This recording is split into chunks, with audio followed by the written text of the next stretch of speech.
మీకు ఎప్పుడూ కూడా వెంకటాచల క్షేత్ర దర్శనానికి అవకాశం వస్తే నేను రానన్న మాట అనవద్దు.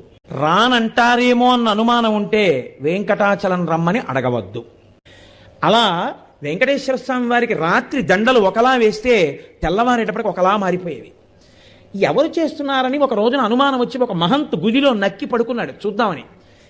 అర్ధరాత్రి అయ్యేటప్పటికీ అయ్యవారి పాలపీఠం దగ్గర రాయి తొలగి తేజోరూపంలో తరిగొండ వెంగమాంబ గారు వచ్చి హారాలు సరిచేస్తుంటే చూసి మూర్చిపోయాడు. ఇప్పటికీ తేజోరూపులై ఆనందనిలయంలోకి వెళ్ళి ఈశ్వరుణ్ణి సేవిస్తారు. బ్రహ్మగారు, చతుర్ముఖ బ్రహ్మగారు ప్రతిరోజు వెంకటేశ్వర స్వామి వారి పాదాలు కడిగి ఆ పాత్ర అక్కడ ఉంచుతారు. అందుకే రాత్రి నీటి చెంబు ఉంచి తలుపులేస్తారు.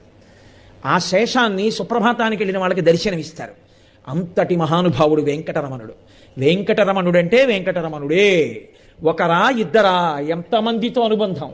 వారం రోజులు కాదు, కొన్ని నెలల పాటు వెంకటరమణుడు